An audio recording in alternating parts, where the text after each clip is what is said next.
Hi, welcome to the show. I'm Patti Gribow. Oh, thank you very much.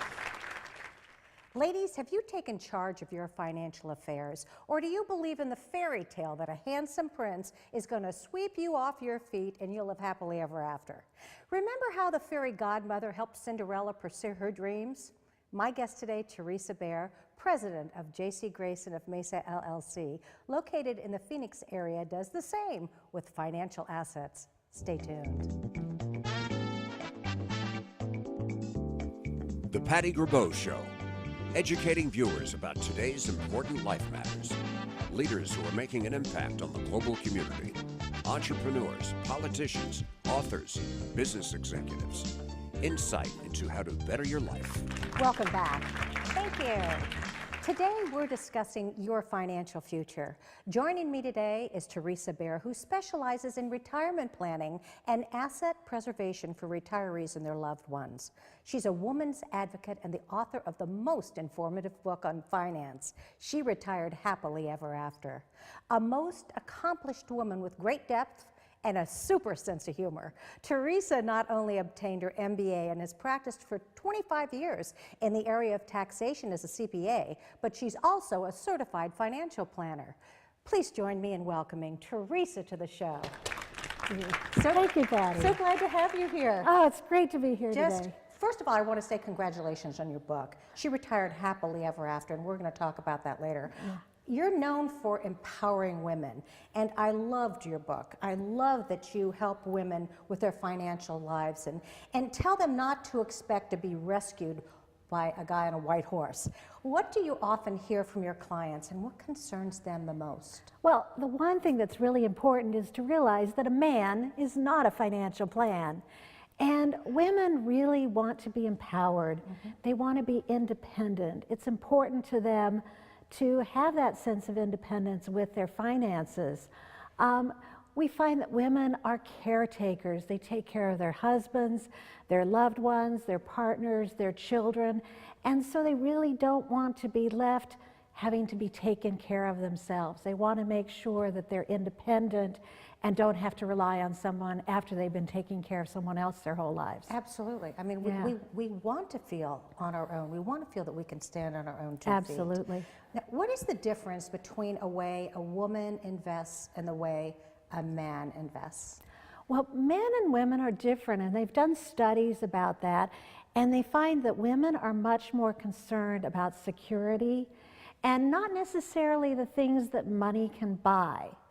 So they want to, you know, they think of finances as the things that will protect them, not so much keeping up with the Joneses like men are, and it's not a scorecard for women, it's a security thing. It's not a scorecard. They're not worried about having the Mercedes necessarily, or the huge home, or taking a third or fourth vacation. They want to know that they have their nest that they can go home to. Yeah, they want to make sure that everything's safe and protected.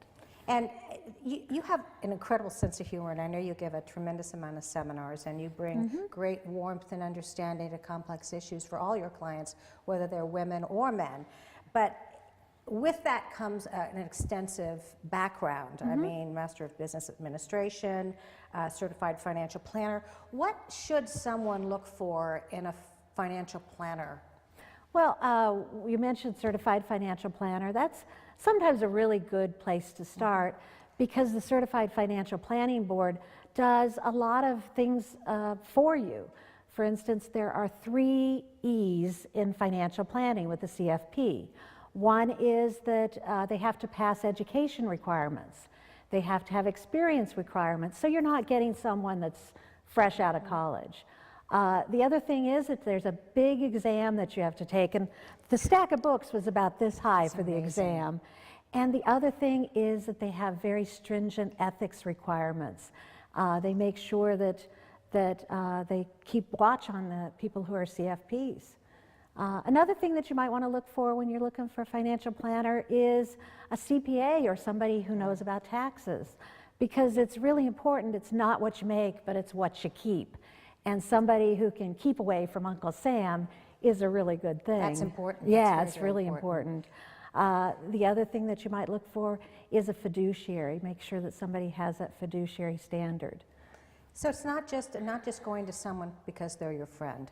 You need to really research it, because we're all living longer, and we all need someone to take care of our financial plans. I can't even imagine. I mean, with your saying that you had to study and go through a tremendous amount of research and books, and then now with the government making so many changes in all of the legislation, I have no idea how a mere mortal like myself could possibly do this. Well, and particularly with retirees, they want to enjoy retirement. Sure. So it's nice to leave your finances in charge of somebody who does it all day, every day, so that you can enjoy your time with your grandkids, or playing golf, or vacationing, or whatever your dreams of retirement are. Exactly. Yeah. Or pursuing another career. That's right, yeah. Reinventing. Now, you said fiduciary, that's part of your business philosophy. That really is not a word that seems to me that I hear quite often in your realm of business. What does this personally mean to you? Well, fiduciary is Latin, and it comes to take care, basically. And a fiduciary, well, let me tell you a little story to give you an illustration. When I was in kindergarten, we had these little plastic bead bracelets that were passed out to all of us kindergartners when we'd go into assembly. And we were told to put the bracelet on our right hand. And the reason is that the right hand was what we would place on our hearts to say the Pledge of Allegiance. Interesting. And so we would say pledge allegiance to the flag, like we always did in grade school, and that's how we learned it. But the thing about a fiduciary is they pledge allegiance to their clients. So a lot of investment professionals, it's shocking to me, but they are not required legally to pledge allegiance to their clients. A stockbroker is not required to. Their pledge is to their firm, not to the client. Really? So, yeah, so it's really important to find someone who stays on the same side of the table as you do. That's amazing. Yeah. That is a huge factor. Yeah. And there lies the trust. Yeah. There lies the trust. Yeah. That's amazing. I understand that when you're first interviewing clients and you're going through the meet and greet process, that you have an exercise that you use with them. Yes. And that can help designate what their needs are going to be for you to plan. Yeah. Can you elaborate on that, please? Yeah, I'd love to. Well, you know, I've got lots of degrees and certifications, but really the most important degree that I think I have with clients is the degree of care that I take with their finances and with their planning process. So we go through this exercise where we kind of identify their values. And I go through a series of profound and insightful questions to really clarify what their values are with respect to their money. Because I find out that by going through this exercise, they get into some deep, meaningful places.